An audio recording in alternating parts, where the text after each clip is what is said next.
आज जिस धरती पर हम खड़े हैं वहां पर आकर भारत की एक अनुभूति होती है कि अगर एक तरफ देखिए तो कुरुक्षेत्र नजर आता है, जहां से निष्काम कर्म का संदेश पूरे विश्व में गया और उसने भारत ही नहीं दुनिया के तमाम बड़े बड़े वैज्ञानिकों तक को प्रभावित किया कि जब दुनिया का पहला एटम बम बना 16 मई 1945 को मैनहट्टन प्रोजेक्ट के तहत जब दुनिया का पहला परमाणु विस्फोट हुआ तो एटम बम के आविष्कारक रॉबर्ट ओपेनहाइमर ने इस विस्फोट को देख के ये बोला कि मुझे इसे देखकर श्रीमद् भगवत गीता का वह वाक्य याद आता है कि यदि मैं सृजन हूं तो मैं ही संहार भी हूं।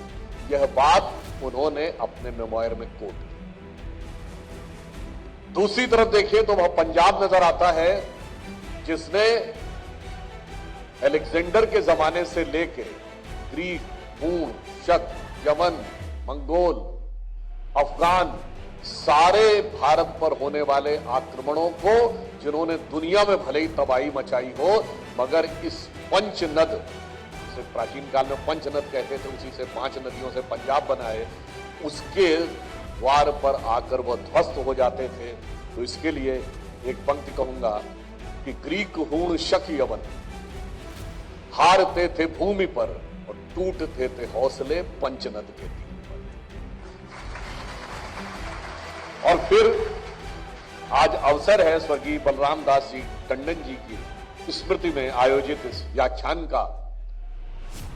अगर यह देश सुरक्षित रहा तो जिसे कहते हैं ना सोड और पंजाब, उसका बहुत बड़ा भूमिका रही, परंतु देश की संस्कृति, देश का समाज यदि सतत जागृत रहा तो उसमें ऐसे तमाम महानुभावों ने समय समय पर अपने जीवन के समस्त मधुर मनोभावों की आहुति देकर अपने जीवन के क्षण क्षण को मां भारती के लिए समर्पित करके अपने जीवन का जो योगदान दिया, बलराम दास जी टंडन जी उस भूमिका में थे जिसे हम लोग संघ के शाखाओं में एक गीत गाते थे, हम केशव के अनुयायी, हमने तो बढ़ना सीखा है।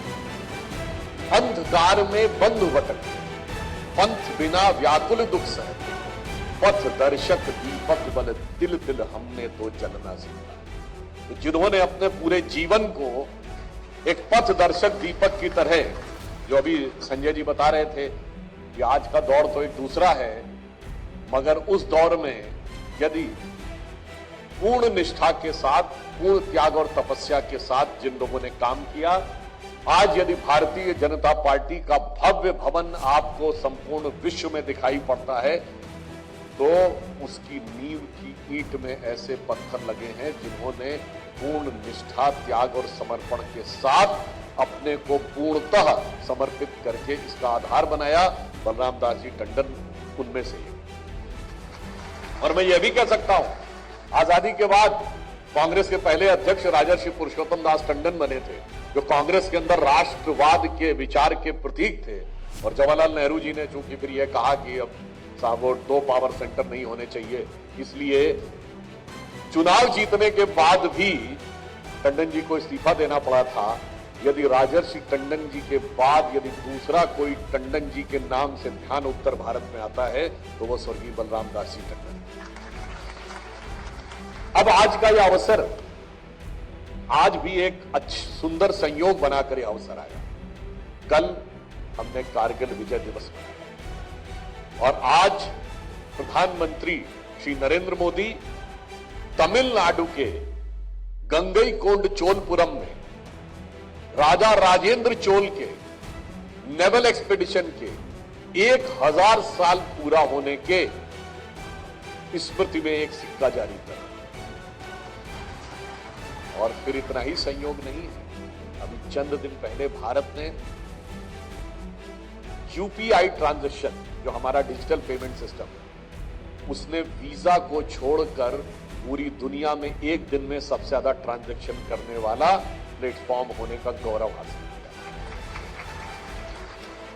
यह इसलिए महत्वपूर्ण है क्योंकि इसी भारत की संसद में भारत के एक फाइनेंस मिनिस्टर थे चिदम्बरम साहब, जिन्होंने खड़े होकर कहा था डिजिटल ट्रांजैक्शन भारत में कैसे सक्सेसफुल हो सकता है, क्योंकि यहाँ के लोग तो कम टैक्स हैवी हैं, कम पढ़े लिखे हैं, नई टेक्नोलॉजी को अडॉप्ट करना नहीं जानते हैं। मगर प्रधानमंत्री श्री नरेंद्र मोदी जी को भारत के जन जन की क्षमता और योग्यता पर पूर्ण विश्वास था, और आज हम दुनिया में डिजिटल ट्रांजैक्शन में नंबर 1 के देश हैं। और सिर्फ नंबर 1 के देश नहीं है, we account for 48% of the digital transaction in the world, which is if you put America China together उससे ज्यादा है। और ये सब कुछ होने के बाद वो दौर भारत ने देखा है, किसी दौर में हम इंग्लैंड और अमेरिका की यूनिवर्सिटी की तरफ देखते थे कि वो हमें कुछ सिखाएंगे। आज दिसंबर में आपने एक न्यूज सुनी होगी, जो ऑक्सफोर्ड यूनिवर्सिटी ने इसके ऊपर एक रिसर्च की है, ये मोदी जी के नेतृत्व में भारत का डिजिटल ट्रांसफॉर्मेशन इतना ह्यूज कैसे है। यानी अब भारत उस मुकाम पर पहुंचा है। बदलाव का ये दौर सिर्फ इतना ही नहीं है। अभी कुछ दिन पहले अगर भारत को विकसित राष्ट्र बनना है तो one of the foremost requirement is power, बिजली। अब जब हमारी सरकार आई थी तब बिजली का उत्पादन मुख्यतः कोयले से होता है। अगर हम कोयले के द्वारा ही पूरी बिजली का उत्पादन करेंगे तो जो इकोनॉमी पे असर होगा वो तो अलग छोड़िए, एनवायरमेंट के ऊपर क्या असर। इसलिए क्लीन एनर्जी की शुरुआत हुई और भारत मात्र कुछ दिन पहले भारत की पावर की जनरेशन की इंस्टॉल्ड कैपेसिटी 50% क्लीन एनर्जी से करने में सफल हुआ है। और ये 50% का टारगेट अचीव करना एक और दृष्टि से महत्वपूर्ण है। सामान्यतः गवर्नमेंट कोई टारगेट रखती है तो टारगेट समय पे अचीव नहीं होते, आगे बढ़ाना पड़ता है। परंतु ये पहली बार ऐसा हुआ कि भारत ने टारगेट रखा कि 2030 तक हमारी installed capacity of power generation 40% clean energy होगी, और वो टारगेट 8 साल पहले 2022 में अचीव। फिर रिवाइज टारगेट रखा गया कि 2030 में 50% हमें टारगेट अचीव करना, और वो 2025 में अचीव। ये दर्शाता है कि भारत की क्षमता और प्रखरता के साथ आगे बढ़ रहा है और एक नया स्वरूप धारण कर रहा है। और इन सब के साथ साथ हम आज वर्ल्ड की बड़ी इकोनॉमीज में फास्टेस्ट ग्रोइंग इकोनॉमी। एक दौर था, हम लोगों ने वो बचपन में वो गीत जरूर सुना होगा ना, जब जीरो दिया मेरे भारत ने। मगर वो गाना जब शुरू होता है उससे पहले प्राण क्या बोलता है मनोज कुमार से, तुम्हारा देश 2 रोटी खाता है तो उसमें से 1 कर्जे की रोटी खाता है। What is the contribution of India? India's contribution to the world is 0, 0 and 0। ये 1970 का दशक है। आज IMF की चीफ क्रिस्टीना जॉर्जिएवा ने लास्ट ईयर कहा कि India's contribution to the global growth is going to be 15%। Morgan Stanley ने अभी अपनी रिपोर्ट दी है और उसने कहा है कि नेक्स्ट डिकेड में, क्रिस्टीना जॉर्जिएवा ने नेक्स्ट ईयर के लिए कहा, उसने कहा नेक्स्ट डिकेड में भारत वर्ल्ड की ग्रोथ में 1/5 कंट्रीब्यूशन करके वर्ल्ड का ग्रोथ इंजन बनने जा रहा है। और इसी के साथ सिर्फ इतना ही नहीं है, नई टेक्नोलॉजी की एडेप्टेबिलिटी कैसे हो रही है। आज AI का जो ग्लोबल समिट हुई पेरिस में, तो इमैनुअल मैक्रोन के साथ प्रधानमंत्री श्री नरेंद्र मोदी जी को चेयर बने। यानी भारत वर्ल्ड में की AI समिट में को प्रेसिडेंट बनकर खड़ा है। AI के एडॉप्शन में भारत दुनिया के सबसे अग्रिम देशों में से एक है, 5G रोल आउट में सबसे फास्टेस्ट देशों में से एक है। ये नए भारत का नया स्वरूप उभरता हुआ सामने आ रहा है। और इतना ही नहीं है, इसी के साथ साथ हम 16 करोड़ से अधिक लोगों को, ये वर्ल्ड बैंक ने कहा है कि हमने एक्सट्रीम पॉवर्टी से बाहर निकाला है। जो अभी IMF ने एक डाटा दिया है उसके अनुसार जो असमानता होती है, यानी सबसे रिचेस्ट लोग हैं और सबसे जो पुअरेस्ट लोग हैं, उस असमानता क्रमांक में भारत बड़ी अर्थव्यवस्थाओं में सबसे बेहतर स्थिति में है, अमेरिका और चीन से कहीं बेहतर। अर्थात अगर हमारे देश में समृद्धि आ रही है तो हम यह भी सुनिश्चित कर रहे हैं, जिसे हम एक जमाने में जब हमारी सरकार नहीं थी तो हम कहते थे, उगा सूर्य कैसा कहो मुक्ति का ये, उजाला करोड़ों घरों तक न पहुंचा। तो अब करोड़ों घरों तक उस उजाले को पहुंचाने की व्यवस्था सुनिश्चित की जा रही है। आज भारत उस स्थिति में है कि हम चौथी बड़ी अर्थव्यवस्था है, चौथे बड़े स्टॉक एक्सचेंज, तीसरे बड़े ऑटोमोबाइल के मैन्युफैक्चरर, तीसरे बड़े एविएशन इंडस्ट्री है, दूसरे बड़े मोबाइल हैंडसेट के मैन्युफैक्चरर हैं और इंफ्रास्ट्रक्चर में इन्वेस्ट करने वाले नंबर 1 के देश हैं, डिजिटल ट्रांजैक्शन में नंबर 1 के देश हैं और चांद के अछूते कोने दक्षिणी ध्रुव को छूने वाले दुनिया के पहले देश हैं। और दक्षिणी ध्रुव को जब हमने छुआ है तो सिर्फ वो एक साइंटिफिक अचीवमेंट नहीं है, उसके साथ दुनिया को एक संदेश भी दिया है। प्रधानमंत्री श्री नरेंद्र मोदी जी ने उस पॉइंट का नाम क्या रखा है? हर देश को अधिकार है जिस पॉइंट पे वो पहुंचे उस पॉइंट का नाम रख सकता है। पिछली सरकार ने चंद्रमा में जहां पहुंचे तो उनका नाम नेहरू जी के नाम पे रखा था, मगर प्रधानमंत्री श्री नरेंद्र मोदी जी ने उस पॉइंट का नाम पॉइंट शिव शक्ति। यह एक संदेश है पूरी दुनिया को। दुनिया की जितनी सभ्यताएं संस्कृतियां हैं वहां पर ईश्वर सिर्फ पुरुष है, स्त्री तत्व का कोई स्थान नहीं है ईश्वर में। God is only masculine, there is no feminine element in God. मगर हमारे यहां शिव भी है और शक्ति भी है। अर्धनारीश्वर की कल्पना सिर्फ हमारे यहां है।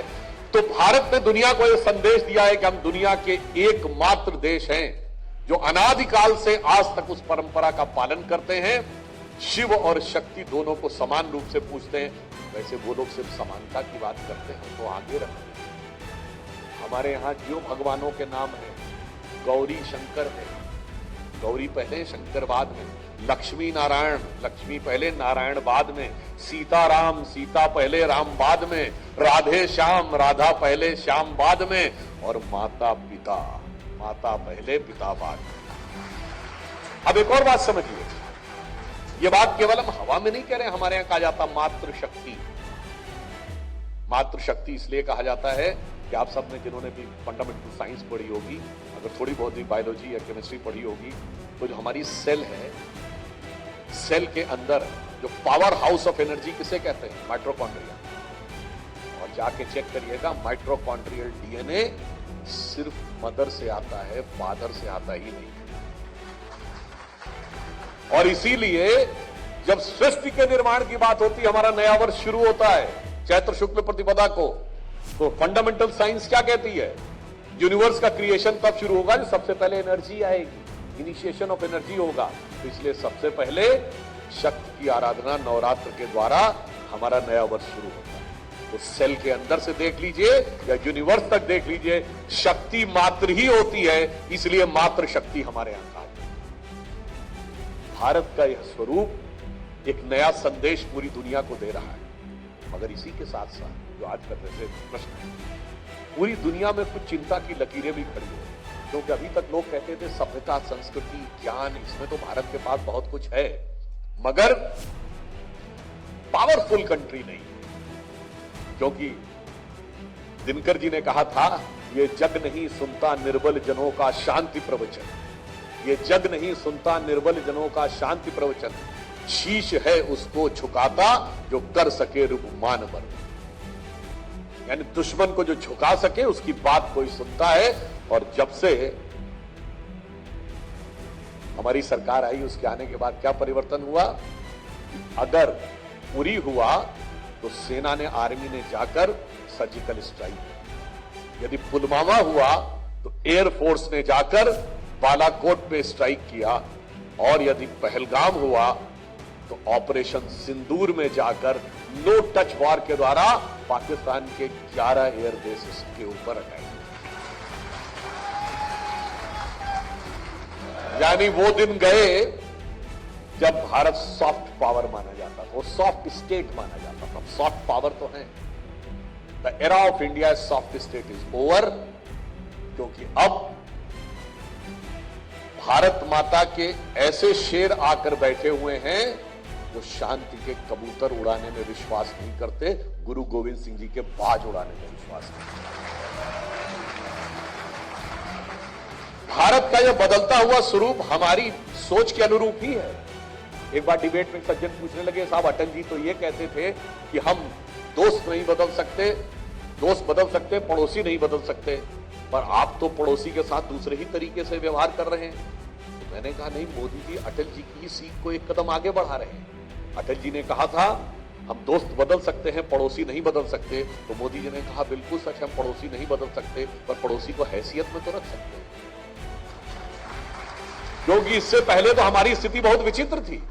दुनिया में कहीं लड़ाई हो, आप मतलब इंटरनेशनल फाइट से लेके, मतलब इजराइल हमास और रशिया यूक्रेन से लेके, चाइना ताइवान से लेके मोहल्ले की लड़ाई देख लीजिए, हमेशा छोटा और कमजोर कहता है बड़ा और ताकतवर हमको सता रहा है। अभी जो लेटेस्ट वॉर शुरू हुई है थाईलैंड और कंबोडिया में, उसमें थाईलैंड मिलिट्री में आगे है तो कंबोडिया जाके यूएन में कह रहा है कि साहब इस लड़ाई को रुकवाइए।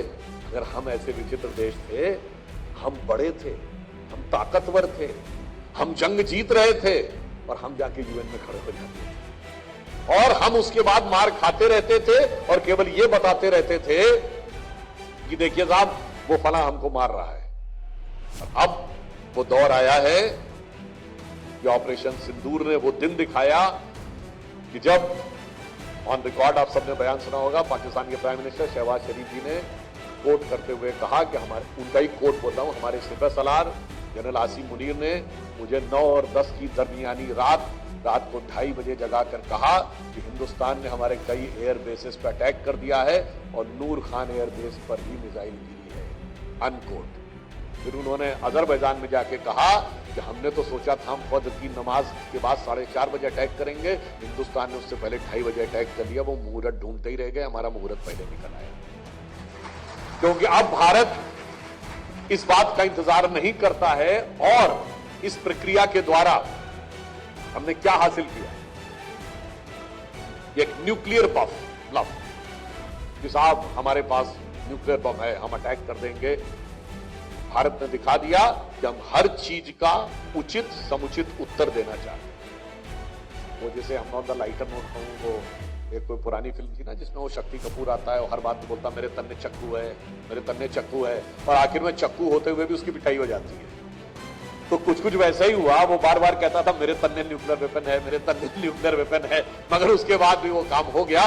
मगर उसके बाद हमने ये भी दिखाया कि जब रात में ऑपरेशन हुआ, 1:02 पे शुरू हुआ, 1:25 पे खत्म हुआ, 1:05 पे शुरू हुआ, 1:27 पे खत्म हुआ, 1:30 बजे हमारे फॉरेन मिनिस्टर जयशंकर साहब ने जाके कहा, पाकिस्तान को फोन करके बताया कि देखिए साहब हमें जो करना था हमने कर दिया, हमने आपके न किसी मिलिट्री इंस्टॉलेशन पर अटैक किया है, न हमने किसी डिफेंस इंस्टॉलेशन पे, न किसी पब्लिक इंस्टॉलेशन पे, न किसी सिविलियन इंस्टॉलेशन पे, हमने सिर्फ टेररिस्टों के ऊपर अटैक किया है। हमारी तरफ से ऑपरेशन कंप्लीट, हमारी तरफ से काम कंप्लीट हो गया।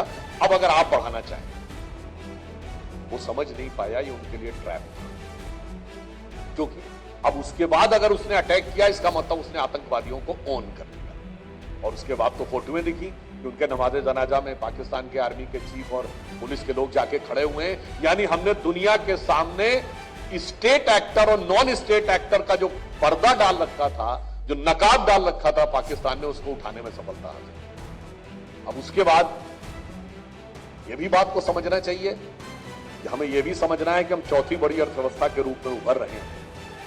अगर हम रशिया और यूक्रेन की तरह एक लंबी लड़ाई में उलझ जाए, हमारे बहुत से विरोधी ये चाहेंगे कि भारत परपेचुअल लड़ाई में उलझ जाए। और उसके बाद ट्रेड वॉर जो पूरी दुनिया में चल रही है, उसके चलते हुए चाइना से बहुत सी फैक्ट्रीज जो शिफ्ट होकर भारत की तरफ आने की संभावना है, वो भारत के अंदर का वातावरण देख के रुक जाए। इसलिए हमने अपना काम भी किया, जो प्रधानमंत्री जी ने कहा, खून को गर्म पर दिमाग को ठंडा रखकर काम करता। तो भारत के लॉन्ग टर्म इंटरेस्ट किस चीज में थे, उस पर भी भारत ने बहुत प्रभावकता से काम करने में सफलता हासिल की। और हम सब ने देखा कि आज इंटरनेशनल लेवल के ऊपर अभी एससीओ की समिट हुई, तो आतंकवाद को लेकर उसमें प्रस्ताव पारित हुआ, उन देशों ने निंदा की। और आज भारत उस परिस्थिति में आकर खड़ा हुआ है कि हमें रशिया से S-400 मिसाइल मिला, anti missile system, despite the fact कि हम क्वाड के मेंबर हैं। क्वाड जानते हैं ना, 4 देशों का समूह जो पैसिफिक में बना है, जिसमें भारत है, ऑस्ट्रेलिया है, जापान है, अमेरिका है।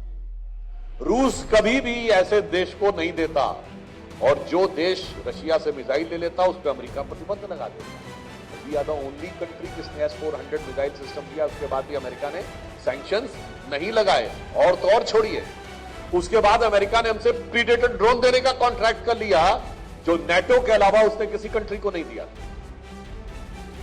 यह भारत की दक्षता का प्रमाण है और बदले हुए वक्त की पहचान यह है कि बताइए, अभी परसों इंग्लैंड ने हमारे साथ फ्री ट्रेड एग्रीमेंट किया। भारत के साथ फ्री ट्रेड एग्रीमेंट हो, इसके लिए लालसा इंग्लैंड में ज्यादा थी भारत के मुकाबले। एक दौर था जब आजादी के बाद बहुत लोग आया करते थे कि अभी इंग्लैंड जाना है, कनाडा जाना है, तो यहां की भाषा में कहते हैं ना, कनाडा गए हुए हैं। मगर आज स्थिति यह है कि कनाडा तो बहुत पीछे है भारत से, और इंग्लैंड इस बात को लेकर बहुत खुश है कि भारत के साथ उसका फ्री ट्रेड एग्रीमेंट हो गया। यह दर्शाता है कि भारत अब धीरे धीरे आर्थिक महाशक्ति भी बन रहा है। और इस ऑपरेशन सिंदूर के बाद हमने एक और चीज अगवाई, इसके अंदर एक और छुपा हुआ रहस्य था जो बहुत लोगों को समझ में नहीं आता। यह पहला मौका था, अभी आप सबने न्यूज में पढ़ा होगा कि पाकिस्तान के पास 80% वेपन चाइना के, तो यह पहला मौका था जब चाइनीज वेपनरी का रियल वॉर में यूज हुआ, और रियल वॉर में यूज फ्यूज हो गया। अगर ऐसा नहीं होता तो हम उनके इतने सारे एयरबेसेस के ऊपर मिसाइल थोड़ी ताक पाते। सरगोदा 177 किलोमीटर अंदर है, हम उसके अंदर जाके थोड़ी मार पाते। अगर हम देखें तो बहावलपुर 100 किलोमीटर अंदर है, वहां तक जाके हमारा मिसाइल नहीं जा पाता। और दूसरी बात आप समझिए, अभी इजराइल ने जो ईरान के ऊपर किया, ईरान में जो भी डिफेंस सिस्टम होगा, मानी बात है, अमेरिका और इजराइल का तो नहीं हो सकता, या तो टर्की का होगा या चाइना का होगा, लॉजिकल है। वहां भी मामला फ्यूज हो गया। तो मुझे लगता है इसने एक बहुत गहरा संदेश पूरी दुनिया को दिया।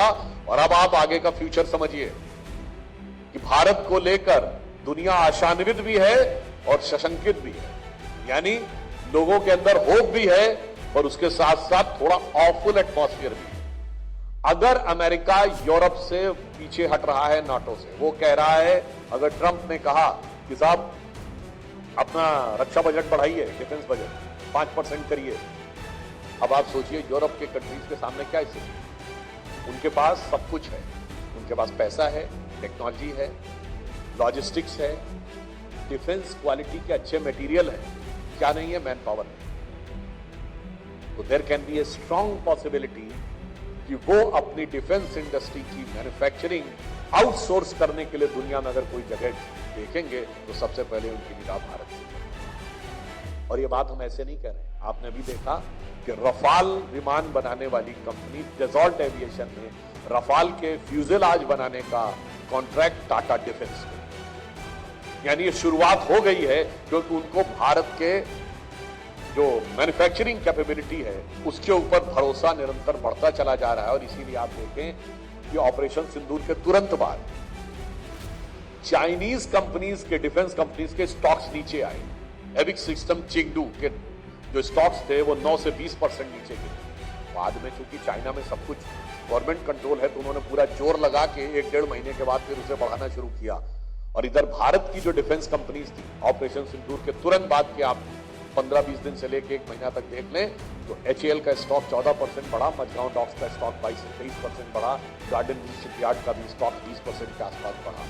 यानी ये साफ दिखाई पड़ता है। और भारत को ब्रह्मोस मिसाइल को एक्सपोर्ट करने के कॉन्ट्रैक्ट्स भी अधिक मिलने चाहिए। यह दिखाई पड़ता है कि आज भारत आर्थिक दृष्टि से नया स्वरूप धारण कर रहा है, राजनीतिक दृष्टि से नया स्वरूप धारण कर रहा है, और सामरिक दृष्टि से यानी मिलिट्री वाइज ये एक नया स्वरूप धारण कर रहा है। जिसे अगर हम एक पंक्ति में कहें तो प्रधानमंत्री जी के नेतृत्व में भारत उस स्थिति में पहुंच रहा है कि स्वप्न देखा था कभी, जो आज हर धड़कन में है।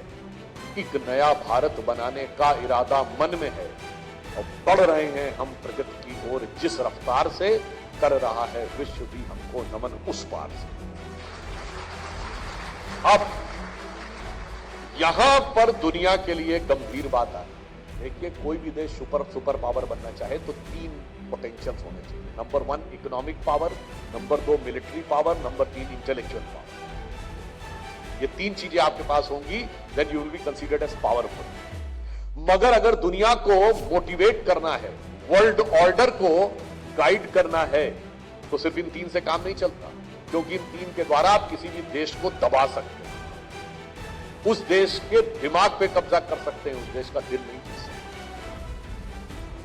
इसके लिए एक चौथा पोटेंशियल भी चाहिए, cultural potential, spiritual potential. Bharat के अंदर ये दोनों दुनिया के किसी भी देश के मुकाबले कहीं अधिक। इसीलिए आप ये देखते हैं, उदाहरण के लिए अगर आप देखें, भारत दुनिया का एक ऐसा देश है, प्रधानमंत्री जी ने योग दिवस की शुरुआत की, 177 दुनिया के देश योग के प्रस्ताव के सपोर्टर नहीं बने, को स्पॉन्सरर बने। यूनाइटेड नेशंस की हिस्ट्री में कभी ऐसा नहीं हुआ कि किसी प्रपोजल को 177 कंट्रीज ने को स्पॉन्सर किया हो। तो आप सोचिए जब 177 देशों में बैठ, और इसमें 40 से अधिक मुस्लिम, 40 मुस्लिम देश हैं, 40 मुस्लिम कंट्री, और जब वो उसमें बैठकर कोई व्यक्ति योग करता होगा और उसे स्वास्थ्य का लाभ होता होगा, तो वो भारत से प्रभावित होता होगा कि नहीं? आई चैलेंज, दुनिया में कोई कंट्री ऐसा है जो किसी भी दुनिया के कोने में बैठे हुए व्यक्ति को कि पर्सनल, शरीर और मन दोनों को पॉजिटिवली प्रभावित करने की क्षमता रखता हो, जो योग के द्वारा भारत ने करके दिखाया। और ये दौर अब ये भी आ गया, हमें बहुत अच्छी तरीके से इसको मानने में कोई गुरेज नहीं करना चाहिए। योग क्या है? वेदों में षड दर्शन है, सांख्य, न्याय, वैशेषिक, योग, मीमांसा, वेदांत, उसमें से एक योग। और जिसको आप योगासन कहते हैं, ये बहुत एलिमेंट्री चीज है उसकी, जैसे ABCD, काका गाघा। योग तो मनुष्य के शरीर, आत्मा से लेकर परमात्मा तक के योग का रास्ता दिखाता। सोचिए, एक एलिमेंट्री चीज ने दुनिया में भारत के लिए क्या इंस्पिरेशन और क्या अट्रैक्शन पैदा कर रहा है, तो आप समझ सकते हैं जिस दिन ये एक्स्ट्राऑर्डिनरी लेवल पर पहुंचेगा तब क्या होगा। ये चीज लोगों के मन में एक शक पैदा करती है, भारत को लेकर एक आशंका पैदा करती है, जबकि मैं कहता हूं आशंकित होने की कोई जरूरत नहीं। भारत का प्रभाव कैसा है, मैं एक छोटा सा उदाहरण देना चाहता हूं। आप सब में से कितने लोगों ने मंकी किंग ऑफ चाइना का नाम सुना है? सू वॉन्ग करके चाइनीज कल्चर में एक मंकी किंग, जिनके पास अपरिमित शक्तियां हैं। कोई वो कहता है कि वो पत्थर से उत्पन्न हुए, और कोई कहते हैं कि वो वायु ने उनके चारों तरफ ऐसा एयर सर्कुलेशन हुआ कि उसमें से वो क्रिएट हुए, और स्वर्ग की तमाम शक्तियां उनके पास। और कितनों में आपने मंकी गॉड ऑफ होंडुरास का नाम सुना है? होंडुरास एक छोटा सा देश लैटिन अमेरिका में है, होंडुरास, बिलीज, ग्वाटेमाला, पनामा। वहां पे एक देवता माने जाते हैं जो बंदर हैं, और उनकी अगर आप नेट पे जाकर भी मूर्ति सर्च करेंगे तो जानते हैं, एक घुटना नीचे करके वो हाथ में गदा लेके बैठे। अब ये बताने की जरूरत नहीं है कि वो क्या हो सकता है। भारत का ऐसा प्रभाव है। अभी देखिए, प्रधानमंत्री जी ट्रिनिडाड गए थे, वहां की प्रधानमंत्री कौन है? कमला विश्वेश्वर, जो भारत की है, मूलतः बिहार की है। ये तो हुआ पश्चिम में। और आप में से जो लोग क्रिकेट सभी लोग जानते होंगे, हम लोग भी जब बच्चे थे तो ट्रिनिडाड, टोबैगो और उस साइड का जो पूरा इलाका है उसको वेस्ट इंडीज कहते हैं, क्योंकि जब सबसे पहले कोलंबस उतरा था तो उसे लगा था हम भारत में पहुंच गए। इसीलिए अमेरिका के मूल निवासियों को आज तक रेड इंडियन बोला जाता है, यानी इंडिया की खोज की छटपटाहट वहां तक थी। और पूरब में आप देखें तो इंडोनेशिया जो है, इसका मीनिंग जानते क्या होता है? ग्रीक में नीजिया का मतलब होता है द्वीप, और इंडो का मतलब भारतीय। इंडोनेशिया मतलब भारतीय द्वीप। और आप में से सबको पता होगा कि इंडोनेशिया की कैपिटल क्या है? जकार्ता। और इसका मूल नाम क्या है? जयकर्ता। प्राचीन काल में इंडोनेशिया में 2 साम्राज्य होते थे, जयकर्ता और योगकर्ता। आज भी आप जाके चेक करिए, जकार्ता के बगल का जो प्रोविंस है उसका नाम आज भी योगकर्ता ही है। जयकर्ता और योगकर्ता। दुनिया में कोई देश है जिसका पूरी दुनिया के ऊपर ऐसा पॉजिटिव इन्फ्लुएंस? बस ये चीज है जो ध्यान देनी। उससे बड़ी बात, वो इन्फ्लुएंस किस लेवल का है? वो इन्फ्लुएंस ये है कि वो भारत की जो शाश्वत शक्ति जाग रही है, जो अवेकन हो रही है, वो दुनिया को किस दिशा में तरफ ले जाएगी मैं बताना चाहता हूं। एंशिएंट चाइनीज में, ये बात मैं पहले भी बोल चुका हूं, भारत के का नाम जानते क्या है? ट्यानजू, TINZHU।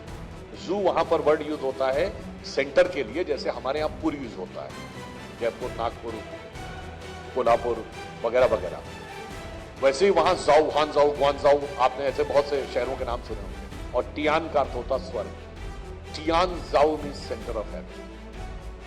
जापान में टियानजिक मतलब सेंटर ऑफ हेवन। और अरब में जितने 10वीं सेंचुरी के आसपास जितने बड़े बड़े राइटर्स हुए, इब्ने असरी, इब्ने कसीर, इब्ने अल खल्दूम, उन्होंने जो अपनी किताबें लिखी हैं सब में कहीं ना कहीं जहां इंडिया का जिक्र किया है वो सिर्फ कहते हैं when we look towards India I feel cool breeze of knowledge coming. अब आप सोचिए, दुनिया में कहीं पर भी इंस्पिरेशन करने का ऐसा आपको उदाहरण नहीं मिलेगा। और वैसे रशिया में आपको जाके चेक करिएगा, रशिया में 2 रिवर हैं, एक का नाम है धर्म, एक का नाम है मोक्ष। मोक्ष रिवर अभी आप चेक करिए तो मोक्षा रिवर आपको रशिया में दिख जाएगी। ये अब कोई कहेगा ये सब कोइंसिडेंस है। मेरे भाई, यहां पे मैं कहूंगा जो प्रधानमंत्री जी ने कहा है, अमृत काल में 5 चीजों की जरूरत है। नंबर 1, भारत को विकसित राष्ट्र बनाना है। नंबर 2, इसके लिए गुलामी की मानसिकता के प्रभाव से अपने को मुक्त करना है। और नंबर 3, इसके लिए हमको अपनी विरासत पे गर्व करना है। नंबर 4, इसके लिए हमें कर्तव्य करना है।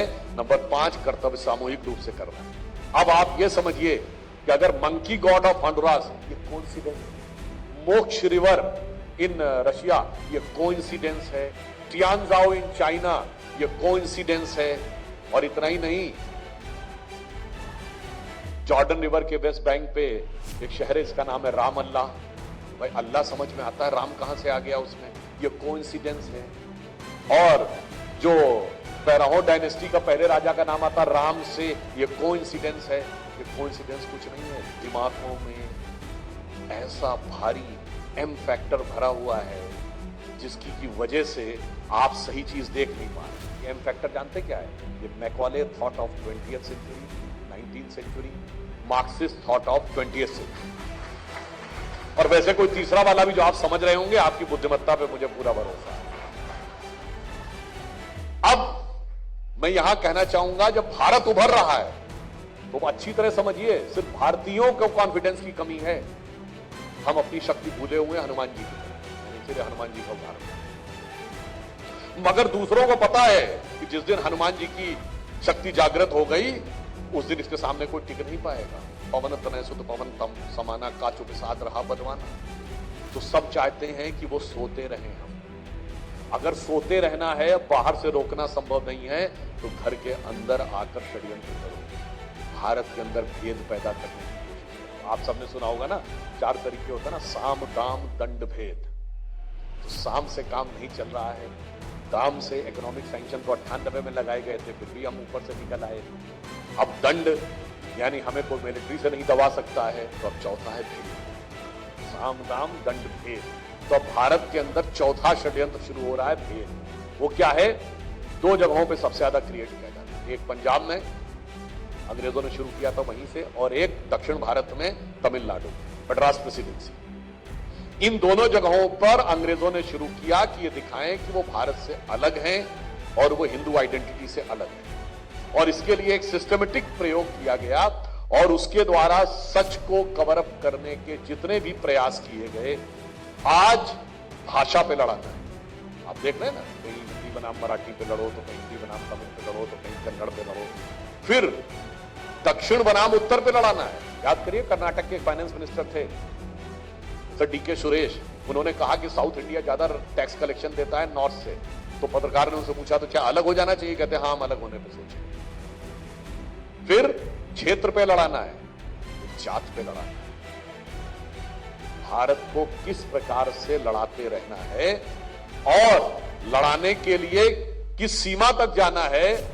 यहां आइए, पंजाब में तो हिंदू और सिख को लड़ा, और जो आज किया जा रहा है वो भारत की उस बुनियाद के ऊपर अटैक करने का प्रयास किया जा रहा है। और मैं ये कहूंगा, ये भी ब्रिटिश कॉलोनियल लीगेसी का एक हैंगओवर है जिसमें हम आज तक फंसे हुए हैं। मैं एक छोटा सा उदाहरण देना चाहता हूं, आप में से शायद बहुतों को न पता हो। अभी हम देखिए, आपको ही तो पता होगा, अभी अमेरिका में FBI के चीफ बने हैं जो इंडियन ओरिजिन के, काश पटेल।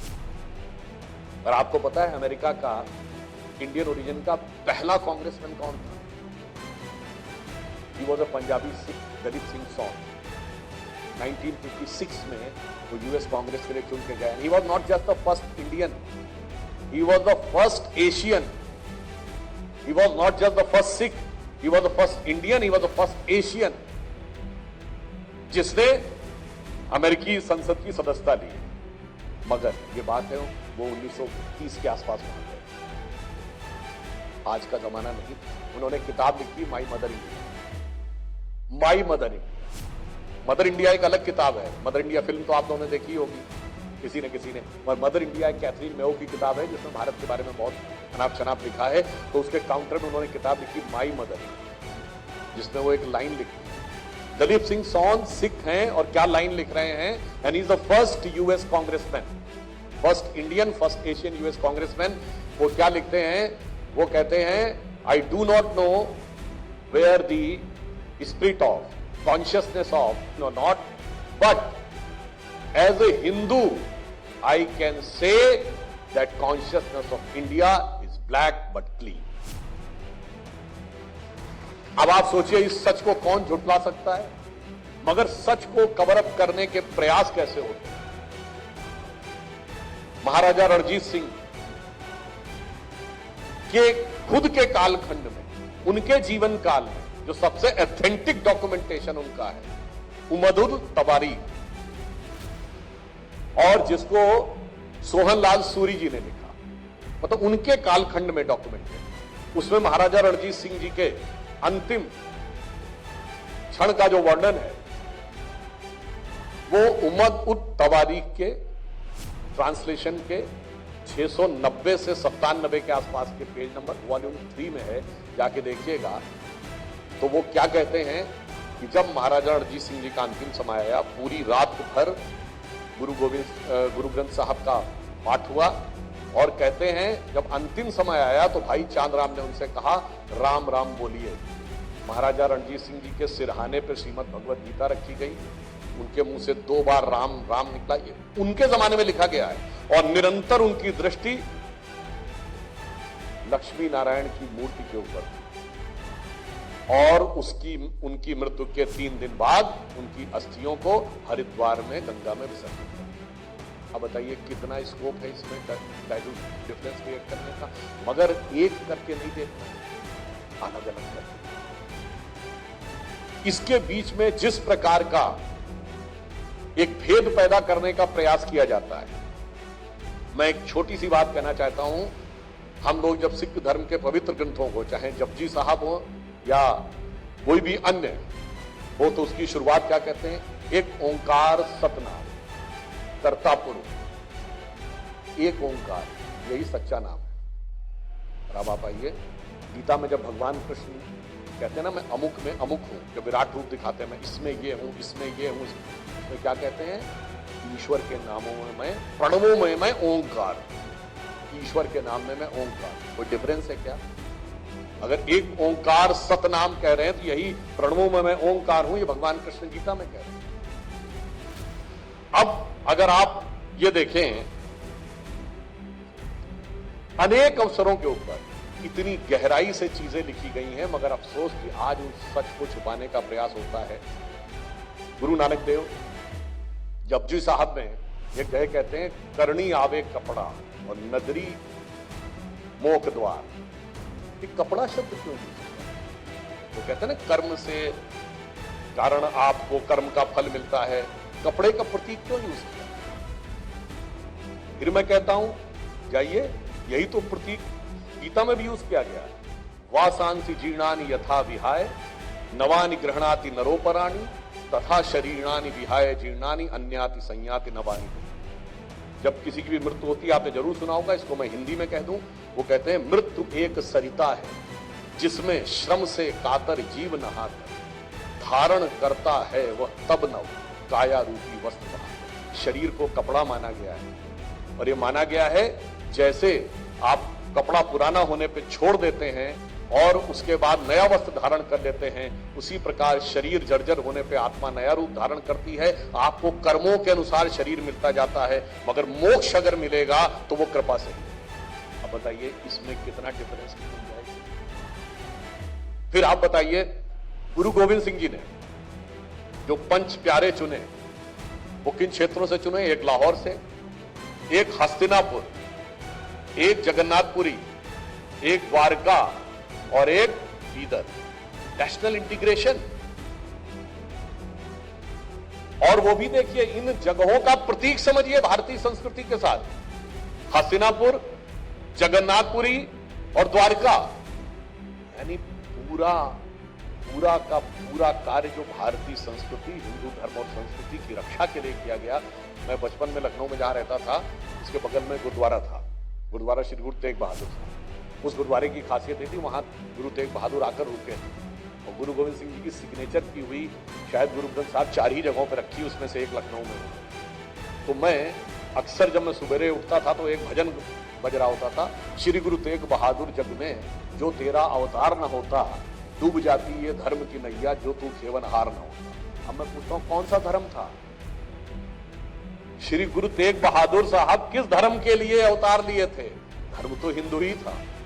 इसीलिए मैं कहता हूं, आज एक स्थिति इस प्रकार की बनाने का प्रयास किया जाता है सच को छुपाने के लिए, और कुछ लोग तो ऐसी बात करते हैं, तो बड़ी मजेदार बात है। कुछ लोग पता नहीं कहां से तथाकथित खालिस्तान का विषय ले आते हैं, और वो ऐसा है जिसमें न ननकाना साहब है, न करतारपुर साहब है, न महाराजा रणजीत सिंह की कैपिटल लाहौर है। भाई क्या आपने इस चीज को बना रखा है? ये षड्यंत्र कहें या मजाक कहें? तो मैं उनके लिए कहना चाहूंगा कि ननकाना की ओर बढ़ो, यदि सिक्खी ने ललकारा है, अपने दिल में झांक के देखो, हिंदुस्तान तुम्हारा। और मगर ये राजनीति, ये वोट बैंक की राजनीति है जिसने इस मुकाम तक पहुंचाया। इसके लिए मैं बचपन में एक सुनी हुई कविता मुझे याद आती है कि बाटे आंगन और गलियारे, बाटे मंदिर और गुरुद्वारे, भाई भाई में काट छाट के खेत खेत की मियाद बांट दी, तुमने एक वोट की खातिर देश की हर बुनियाद बांटी। आज हमें उस खतरे को समझना है और भारत को जिस ढंग से कमजोर करने के लिए ताकतें सक्रिय हैं, वो बाहर से ज्यादा अंदर सक्रिय है। क्योंकि बाहर वालों को पता है कि अब, और इसको भी मैं ऐसे हवा में नहीं कह रहा हूं, आप लोगों ने अगर ना ध्यान दिया हो तो जाके पढ़ लीजिएगा। एक किताब है जो चाइनीज 2 जनरल्स ने लिखी है, कर्नल रैंक के, the war unrestricted, the unrestricted warfare. उसमें जब दुनिया में आगे लड़ाइयां ऐसे नहीं लड़ी जा रही हैं, लड़ाइयों का तरीका बदल गया है। पहले होता था सीमा पर गोलाबारी होती थी, हवाई जहाज से अटैक होते थे। अब आप देख रहे हैं ना, ड्रोन से अटैक हो रहा है। अब अगला चरण क्या? Cyber attack. जब अटैक होगा तो आपके बैंकिंग सिस्टम, आपके रेलवे सिस्टम, आपके ऑपरेटिव सिस्टम पर भी अटैक होगा। उसके साथ यह है कि समाज के अंदर किस प्रकार से टकराव और बिखराव पैदा किया जा सकता है, वो पूरी एक स्ट्रेटजी है, द अनरिस्ट्रिक्टेड वॉरफेयर। और अगर पाकिस्तान की कमेटी ऑफ होल की, पाकिस्तानी सेनेट की अक्टूबर 2016 की रिपोर्ट जाके देखिए तो उसमें लिखा हुआ है कि किस ढंग से भारत के अंदर, उसमें पॉलिटिकल पार्टीज के बारे में वर्ड भी लिखा है, किसी का नाम नहीं लिखा पॉलिटिकल पार्टी का, पर पॉलिटिकल पार्टीज, जो सोशल ग्रुप्स, जो माइनॉरिटी एक्शंस वाले ग्रुप, इन सबको किस ढंग से यूज करके भारत के विरुद्ध यूज करना। अक्टूबर 2016 पाकिस्तानी सेनेट की कमेटी ऑफ होल की रिपोर्ट, कोई भी जाकर इसको डाउनलोड करके पढ़ सकता है। इससे आपको समझना चाहिए कि आज भारत दुनिया में जिस रूप से बढ़ रहा है, वो इस प्रकार से आगे बढ़ रहा है कि अब जब उन्हें लग रहा है कि बाहर से इसको हराना संभव नहीं है, तो किस प्रकार से अंदर से भेद पैदा करने का प्रयास किया। परंतु अंदर से भेद पैदा करने के बाद भी लोग देखते हैं कि कितना मुश्किल काम है। अभी आपने देखा कुंभ मेला हुआ, 66 करोड़ लोग आए, और उसमें निहंग सिखों का भी एक समुदाय जाता है जो हर सिंह मेले में जाकर स्नान करता है। और आप में से बहुतों को नहीं पता होगा श्री राम जन्मभूमि का जो भव्य मंदिर बना है, इसका जो ब्रिटिश टाइम के बाद यूपी में ऑफिशियल डॉक्यूमेंटेशन, भाई उससे पहले मुगल काल था तो उसके रिकॉर्ड्स नहीं अवेलेबल, तो जो पहला ऑफिशियल अटेम्प्ट है टू टेक ओवर राम जन्मभूमि वो नवंबर 1858 को, ये मतलब पुलिस की एफआईआर में दर्ज है। जो फैजाबाद का थानेदार है उसने एफआईआर लिखवाई है कि 50 निहंग सिख अंदर घुस आए हैं तलवार लेकर। उन्होंने मस्जिद जन्म स्थान के हर जगह पे राम राम लिख दिया है और अंदर आकर हवन किया है। आज कोई कुछ भी बोले, एफआईआर में लिखा हुआ 1858 में कि आकर हवन किया है। हम जो यहां पर कुछ सिपाही हैं इनके द्वारा उन्हें नहीं रोक सकते और सिपाही भेजिए। और वो कई दिन तक रहे और उस अखाड़े के जो प्रतिनिधि थे वो भी राम मंदिर के उद्घाटन में बुलाए गए। अब मैं इसमें 2 पॉइंट आपको बताता हूं, इससे समझ में आएगा कि भारत का स्वरूप क्या उभर रहा है और जिस कारण से लोगों के मन में आशंका उत्पन्न हो रही है, मगर वो जो आशंका नहीं होनी चाहिए। देखिए, राम मंदिर में जब ये नया स्वरूप धारण हुआ और श्री राम मंदिर का शिलान्यास हुआ तो उस समय अगर आपने देखा हो कि समाज के हर वर्ग को साथ में लेकर भारत किस प्रकार से एक नए स्वरूप से आगे उभर सकता है, ये राम मंदिर के द्वारा दिखाई पड़ा। आप कहेंगे कैसे? मैं एक छोटा सा उदाहरण दे रहा हूं। आज दुनिया में लड़ाई किस बात की हो रही है? इजराइल हमास में लड़ाई है, रशिया यूक्रेन में लड़ाई है, चाइना ताइवान का कॉन्फ्लिक्ट है। तीन ही चीज है ना, एक किसी देश को हरा दो, सब्जुगेशन, या फिर एनेक्सेशन, मिला लो अपने, जैसे चीन ने तिब्बत को मिला लिया, या डोमिनेशन, वहां कोई अपना डिप्यूटी बैठाकर उसके द्वारा शासन करो। मगर भगवान राम ने जब लंका पर विजय प्राप्त की तो क्या उसका एनेक्सेशन किया अपने राज्य में? नहीं। उसका सब्जुगेशन किया? नहीं। वो ये तो नहीं कहा लक्ष्मण से कि आज से तुम यहां के वाइसरॉय हो गए, तुम यहां के राजा रहोगे, नहीं। तो पूरी दुनिया में पीसफुल को एग्जिस्टेंस के साथ कैसे रहा जा सकता है, ये यदि भारत दिखा रहा है तो वो राम मंदिर के माध्यम से दिखा रहा। और एक बदलाव क्या आ रहा है, 2024 का साल पहला साल था। इससे पहले भारत में अगर किसी एक स्थान में सबसे ज्यादा टूरिस्ट जाते थे तो वो आगरे का ताजमहल। बट 2024 पहली बार ऐसा हुआ है जब भारत में नंबर 1 टूरिस्ट डेस्टिनेशन जो रहा वो अयोध्या का राम मंदिर रहा, ताजमहल नहीं। ये किस सोच में बदलाव है? ये सोच का बदलाव है कि अब भारत एक कब्र के मकबरे को पूजने के स्थान पर, कब्र का वो मकबरा जिसके बारे में ये कहानी है कि बनाने वाले हजारों कारीगरों के हाथ काट दिए।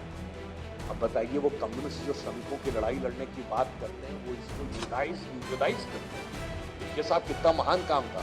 उसकी बजाय जीवंत राष्ट्र के प्रतीक भव्य राम मंदिर जो पूरी दुनिया को प्रेरणा देगा और जिसको बनाने वाले कारीगरों पर प्रधानमंत्री जी ने पुष्प वर्षा की, ये भारत की सोच में एक पैराडाइम शिफ्ट को दर्शा रहा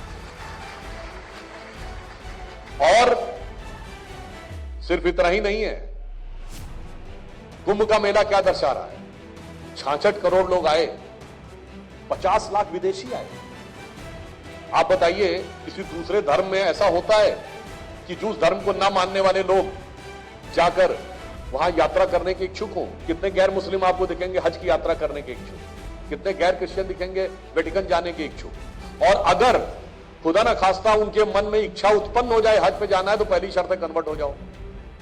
अगर यहां 50 लाख लोग आए, किसी से नहीं कहा गया कन्वर्ट हो। आए, श्रद्धा से आकर्षित हुए और आके गए। आप लोग अगर आईफोन यूज करते होंगे तो एप्पल के फाउंडर स्टीव जॉब्स की पत्नी लॉरेन पॉवेल भी आई और इतना प्रभावित हुई कि दीक्षा ग्रहण करके अपना नाम कमला देवी रखा। अब आप ये सोचिए, वो बाहर से आते हैं, दुनिया और हमारी सोच में क्या अंतर है मैं बताना चाहता हूं। वेस्ट ने वो थॉट प्रोसेस दिया कि अगर दुनिया में आपको जीवन में सुख प्राप्त करना है तो पैसा हो जाए, पास पैसा है तो ये दुनिया हंसी, मार्क्स। फिर सिगमंड फ्रायड आए, उन्होंने कहा नहीं, पैसे से खुशी नहीं मिलती, फिजिकल प्लेजर, भौतिक सुख, शारीरिक सुख मिल जाए। फिर एक और आए फ्रांस वाले, उन्होंने कहा नहीं, नेम एंड फेम मिल जाए, मुझे लोग जानने लगे, खूब प्रसिद्धि मिल जाए। मगर जब वो भारत आते थे और नागा सन्यासियों को देखते थे तो वो चौंक जाते थे। उन्हें पैसा चाहिए, न इनको फिजिकल प्लेजर चाहिए और इनको प्रसिद्धि भी नहीं चाहिए। आप किसी नागा सन्यासी के पास कई बार काम आपका सिद्ध हो जाए, आप उसको धन्यवाद देने जाएं तो डांट के भगा देते हैं, कभी कभी गाली बक देते हैं। तो लोग कहते हैं ये कैसा आचरण है, हम तो इनको थैंक यू कहने आए थे, इन्होंने हमें डांट दिया। वो इसलिए कहते हैं कि अगर आपका धन्यवाद वो स्वीकार करने लगेंगे तो उनकी कीर्ति फैलने लगेगी, 10 लोग और आने लगेंगे और 10 लोग और उनके पास आएंगे। वो कीर्ति से, प्रसिद्धि से भी दूर रहना चाहते हैं, नेम एंड फेम से भी दूर रहना चाहते हैं। इसलिए पश्चिम वाले लोग आकर भारत में इसलिए चौंक जाते थे। इसे एक पंक्ति में कहूंगा कि वो सुख खोजें भौतिकता में, वो सुख खोजें भौतिकता में, मदिरा में मांस की बोटी, और ये भस्म रमाए अपने तन पर, खुश हैं सिर्फ लगते। और यहां पर मार्क्स भी फेल, मैक्स वेबर भी फेल, सिगमंड फ्राइड भी फेल। भारत का यह स्वरूप उभर कर सामने आने जा रहा है। इसलिए उनको लगता है तब सिर्फ सॉफ्ट पावर की बात होती थी, अब हार्ड पावर भी है, सॉफ्ट पावर भी है, और भारत का स्वाभिमान भी उभर कर सामने आ रहा है। आज ही प्रधानमंत्री जी ने मन की बात में क्या बोला, हम अंतरिक्ष में गए, इससे पहले भी राकेश शर्मा गए थे, शुभांकर शुक्ला इस बार गए। उन्होंने बताया कि भारत में केमिस्ट्री का ओलंपियाड होने जा रहा है, मैथ्स का ओलंपियाड हो रहा है। अभी आपने देखा कि भारत के एक बच्चे ने चेस चैंपियनशिप जिस ढंग से जीती, एक युवक ने।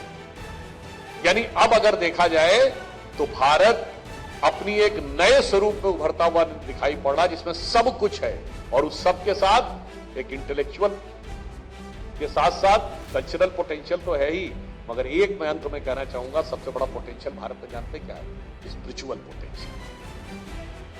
स्पिरिचुअल पोटेंशियल वो है जो पूरी दुनिया से आपको कनेक्ट करता है और पूरी दुनिया से आपको अलग बताता है।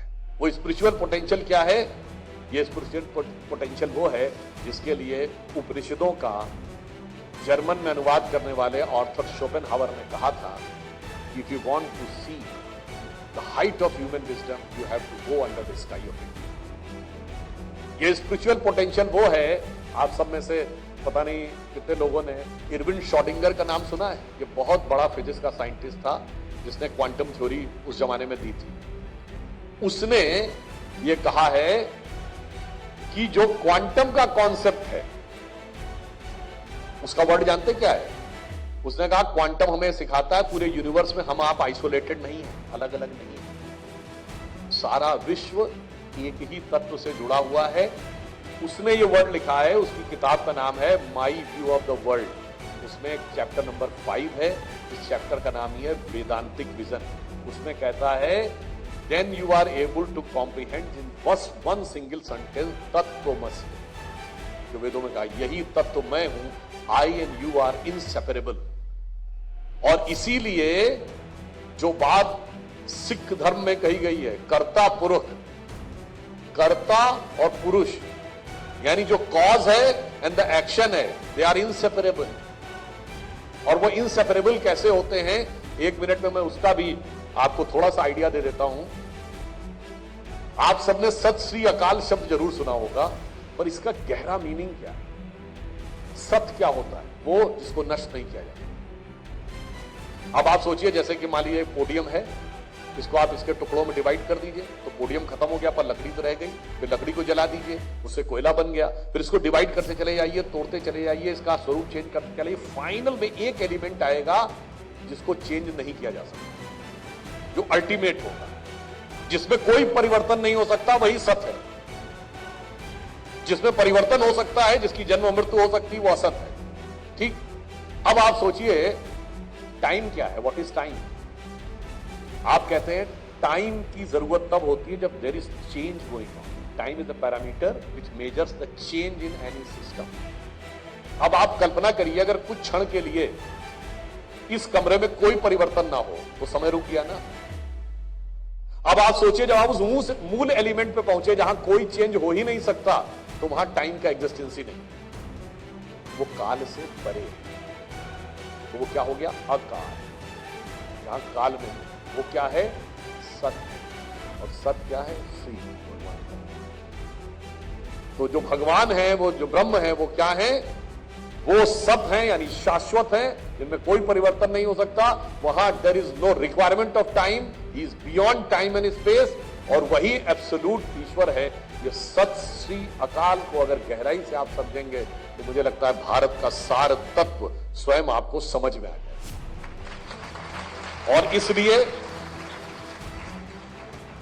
हम सिर्फ ये कहना चाहते हैं कि सिर्फ हम ही दुनिया में एकमात्र देश हैं जहां के धार्मिक ग्रंथों से वैज्ञानिकों ने देखा। मैंने रॉबर्ट ओपेनहाइमर का एग्जाम्पल दिया, केविन श्रोडिंगर का एग्जाम्पल दिया। इसके अलावा एंड में एक पॉइंट और कह दूं, हमारे हर ज्ञान को माइथोलॉजी कह दिया जाता है, जबकि हकीकत जानते माइथोलॉजी क्यों कहा जाता है। ये उन लोगों ने अपनी माइथोलॉजी को सही साबित करने के लिए किया। मैं किसी धर्म का नाम लेके उस पर रिएक्शन नहीं देना चाहता, पर कोई धर्म है कहता 7,000 साल पहले दुनिया बनी, कोई कहता 14,000 साल पहले दुनिया बनी। और जब हमारे यहां वो आए और हम लोग अरबों साल बिलियंस ईयर की बात करते तो हंसते थे, ये क्या बच्चे जैसी बात कर, ऐसा कैसे हो सकता है। आज वर्ल्ड क्या कहता है, 14.5 बिलियन ईयर्स पहले यूनिवर्स बना, 4.5 बिलियन ईयर्स पहले धरती बनी।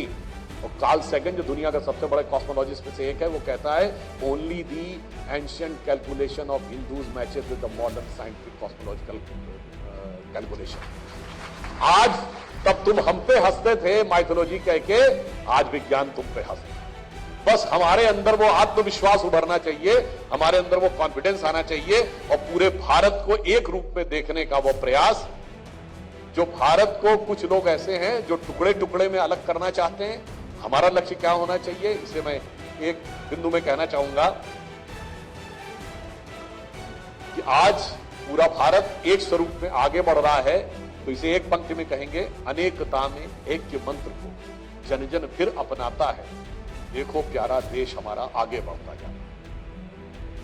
और हम जब आगे बढ़ेंगे तो जैसे इसमें कहा गया ना, स्केयर द वर्ल्ड, स्केयर होने की जरूरत नहीं, हमको दुनिया को एक नया संदेश दे। जब पूरा वर्ल्ड स्केयर्ड था तो भारत ने क्या दिया। अटल जी की कविता की एक पंक्ति है कि दुनिया का इतिहास पूछता, रोम कहां यूनान कहां, घर घर में शुभ अग्नि जगाता, वो उन्नत ईरान कहां, दीप बुझे पश्चिमी जगत के, छाया जब बर्बर अंधियारा, तभी चीर कर दम की छाती चमका हिंदुस्तान। और लास्ट में मैं कहता हूं, क्योंकि अटल जी का भी जन्म शताब्दी वर्ष है, और संयोग भी ये भी देखिए कि बलराम दास टंडन जी का शरीर छोड़ने का जो ईयर है और जो महीना है वो सेम है जो अटल जी का, अगस्त 2018, just a gap of 2 days। खैर, तो उन्होंने, उनकी एक बड़ी प्रसिद्ध कविता है जिसको आजकल सांप्रदायिक एंगल देके लांछित किया जाता है हिंदू धर्म और संस्कृति को। तो उनकी प्रसिद्ध कविता थी, हिंदू तनमन हिंदू जीवन रग रग हिंदू मेरा पंथ।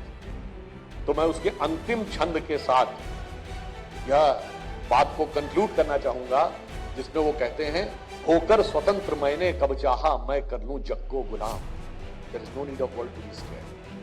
होकर स्वतंत्र मैंने कब चाहा, मैं कर लूं जग को गुलाम, मैंने तो सदा सिखाया है करना अपने मन को गुलाम।